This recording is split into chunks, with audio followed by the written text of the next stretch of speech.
All right, so Dr. Disrespect came back yesterday and he made a huge stream where he addressed all the allegations against him. In case you're unaware, he was accused by many people, including this former Twitch employee, Cody Connors, saying that he got banned from Twitch because he got caught sexting a minor and then trying to meet up with her at TwitchCon. There was never any proof of Dr. Disrespect trying to meet up with this girl, but he did admit himself that there were Twitch whisper messages with an individual minor back in 2017, and that they were casual mutual conversations that sometimes leaned too much in the direction of being inappropriate. So he literally admits in his own words here that there were some inappropriate messages with a minor. He then made a statement where he kind of backtracked on some of this, so I kind of wanted you guys to hear what he says, and then I'll give my thoughts on it. Cody Connors, ex-Twitch employee, wasn't even involved, leaks Twitch's reported reason. Years later, Cody, why do this? What was the point? This was settled professionally. And you, knowing how black and white the internet is, you decided, you fucking rat, to leak the reported reason Twitch banned me in 2020. I mean, for what? Cody, why? Did you not know the repercussions from spewing lies about the two-time? Did you not know the repercussions of accusing me, Cody Connors? You see, you don't know shit, and it was obvious from your tweet.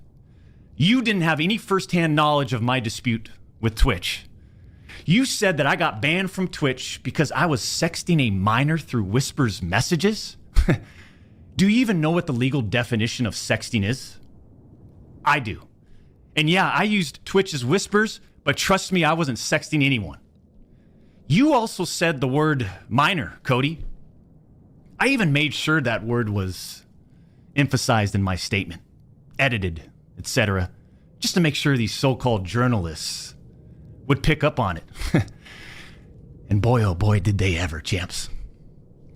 When you and all these so-called journalists, Cody, fired off your tweets, did any of you consider that the Twitch user may have been over the legal age of consent at the time of the messages? You didn't. Neither did any of these journalists, and neither did Twitch at the time of the ban. So yeah, he basically just denies sexting the minor, but that part at the end there didn't make any sense to me at all. He said verbatim, did any of you consider that that individual may have been above the age of consent at the time of that conversation? Now, my answer to that question would be another question. Why the hell would we consider that they were of the age of consent at the time of the conversation when you literally said yourself that they were a minor? I'm so confused on this backtracking here. You're basically saying that individual was actually of the age of consent during the conversation, but in your statement you said that she was a minor. So why would we not believe you? Why would we think that you would lie about admitting to being wrong? Like, that makes no sense. That's like me saying something incredibly ridiculous about myself, like, oh, I admit to, I don't know, robbing this bank, when there's accusations made about me of robbing the bank, and then me coming back later and being like, haha, I actually didn't rob the bank. I just said that so you'd all believe me. What does that actually achieve for you? I'm so confused on what the purpose of that is. Let's, say Dr. Disrespect is actually correct and that he actually wasn't messaging a minor. Maybe that person was of the age of consent. Why would you lie about it then in your statement? That literally makes no sense. Also, a lot of the things that were said in his statement kind of get left out by a lot of people, so I just want to reread it one more time just so we're clear. He admits that there being Twitch whisper messages. There were casual mutual conversations that sometimes lean in the direction of being inappropriate. And from here, look at this. Now, from a moral standpoint, I will absolutely take responsibility. I should have never entertained these conversations to begin with. That's on me. That's on me as an adult, a husband, a father. It should have never happened. I get it. It's just weird for you to actually admit something about yourself and then just think that we shouldn't believe you or that we should give you the benefit of the doubt. Why would we not believe you? That doesn't make any sense. You also tried to tell the world that I was trying to meet up with this user at TwitchCon, but you're wrong. Let's set the record straight. I never intended to meet this user ever.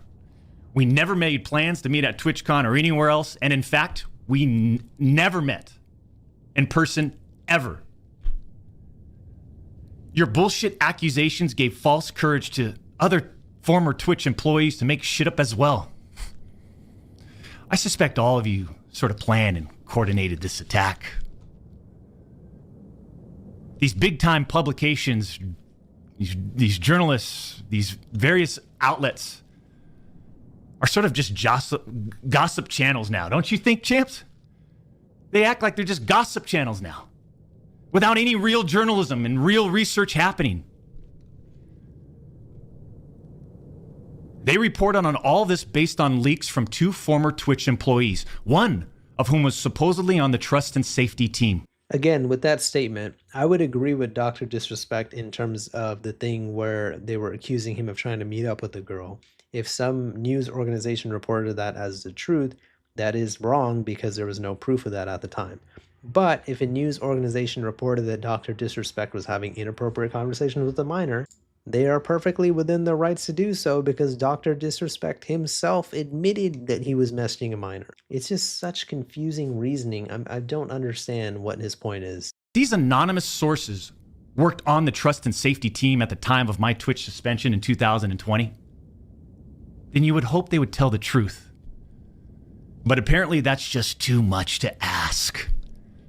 If these former trust and safety team members, and by the way, I know exactly who they are, actually had firsthand knowledge, then what they conveniently left out is, 1, Twitch's trust and safety team, the same employees that decided to ban me, internally admitted that the whisper messages were not sexting.